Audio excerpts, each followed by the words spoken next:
Hi, it's time for another verb of the day. Today's verb is battle. Let's take a moment and review some of the definitions or the ways that we use this verb. The first way battle is frequently used means to fight or struggle tenaciously in order to achieve something or resist something. That idea of tenacious might suggest that someone is really having to fight hard, maybe for a longer period of time in order to achieve it. So this is not something that is easily done or quickly done.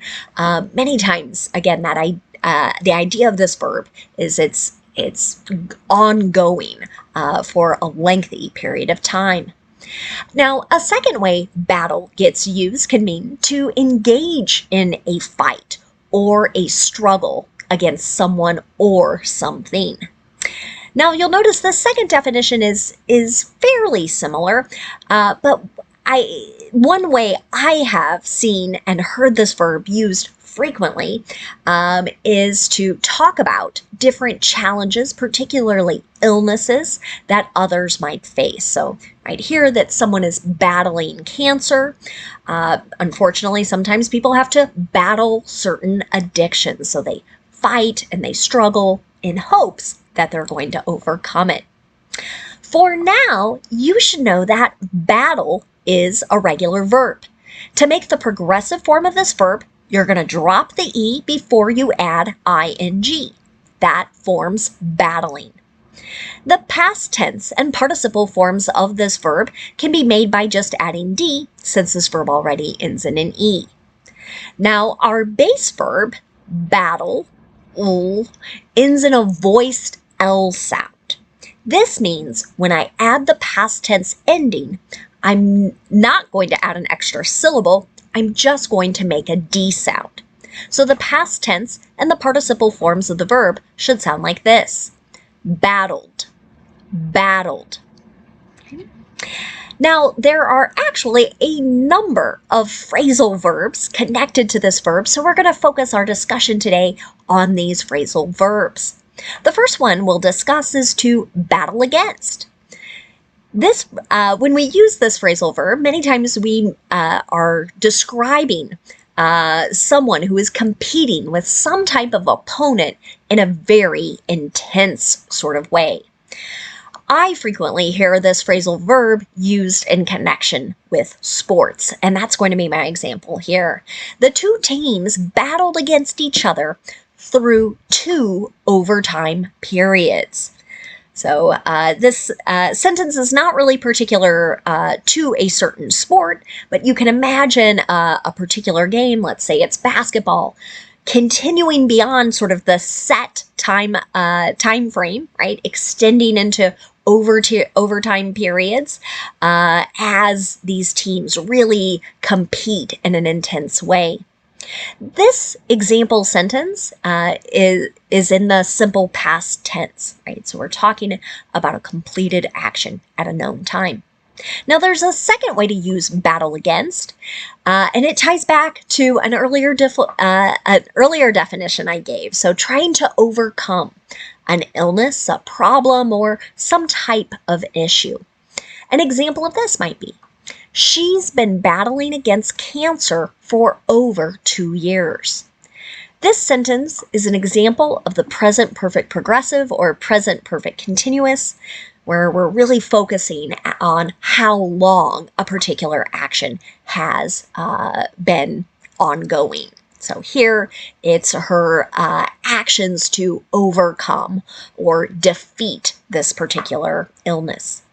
The next phrasal verb we'll discuss is to battle for. Again, our meaning here is to fight for, to compete to win, or to attempt to gain control of something. An example of this. The associates have been battling for the promotion all year. So here maybe we're talking about a group of employees where only one person can receive the promotion. So they're fighting, they're competing, they're trying to get that promotion over the other individuals. That's another example of a present perfect progressive or present perfect continuous sentence. The next phrasal verb we'll discuss is to battle out. Again, our meaning here is to fight and compete to some sort of definite conclusion. Right? What this means really is we're not going to end in a tie where both parties are sort of at the same level or have the same number of points for something. An example of how you might hear this used: over 300 people battled it out in a massive snowball fight last January. Right?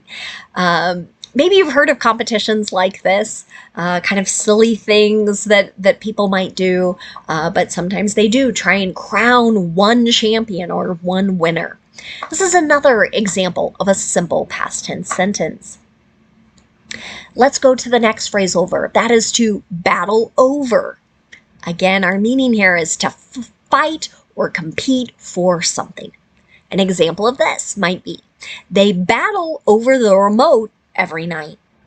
Here, maybe I'm talking about some children or siblings, maybe other family members or even roommates, people who live together who want to control what is on the TV. So they might fight and compete for sort of the right to control what is being watched. This sentence, they battle over the remote, is an example of the simple present, where we're talking about a habit, a routine, an action that repeats again and again. Now I've got one more phrasal verb for us to discuss today, and this phrasal verb is going to have 4 different meanings. That's to battle with. One way to use this phrasal verb means to engage in an armed conflict or some type of struggle with another person or groups of people. An example of this might be, protesters battled with police. Fortunately, this is a sentence I know I have seen in various news accounts.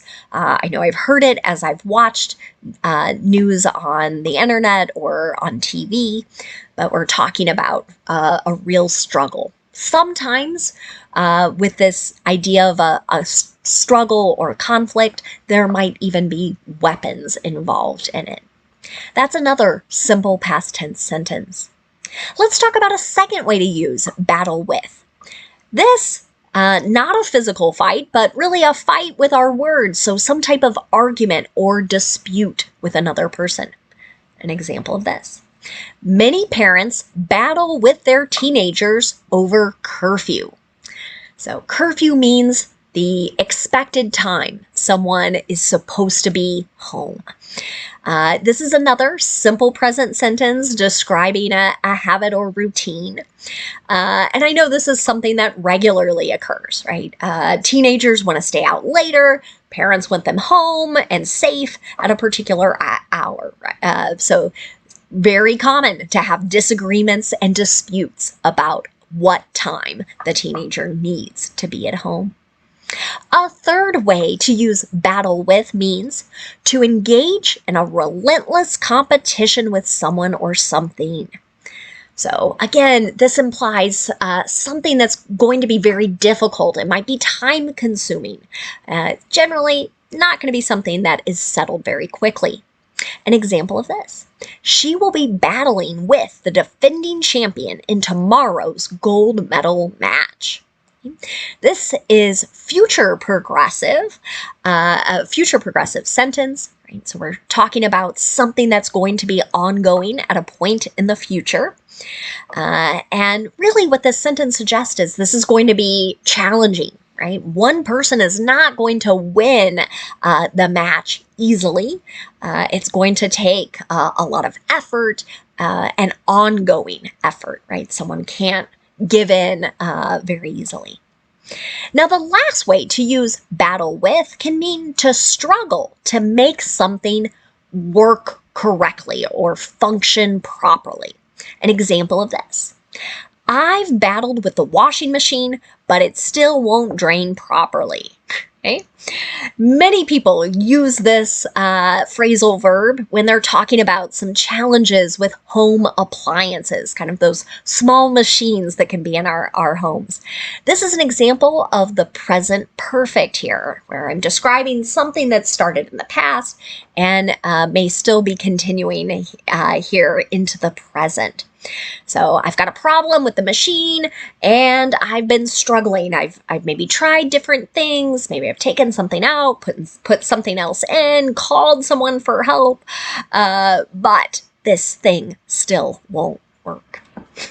Hope that doesn't happen to you. But for now, let's move on and talk about some words and phrases with our verb of the day, battle. The first word we're going to discuss today is just the noun form of this word. The noun battle has the exact same spelling and the exact same pronunciation as our verb. When we use the noun battle, many times we're talking about some sort of sustained fight between large or opposing armed forces. An example of how you might hear this used: there were over 50 major battles during the U.S. Civil War. Okay, so again, you can kind of imagine something that goes on, right? This isn't one person or one side sends a bomb and that's it, right? That's the end. There's going to be fighting back and forth for a longer period of time. Now, another related word, maybe you've seen it as you've read history books or watched videos about history, that noun is battlefield. So this is talking about the place or the location where a battle is being fought, or maybe if we're talking about completed wars and conflicts, we might be talking about where it was fought. An example of this: during the field trip, students visited a Revolutionary War battlefield. Right? So just means they went to the site, to the place where this sustained fight occurred. Another word you might encounter is the noun battleship. Right?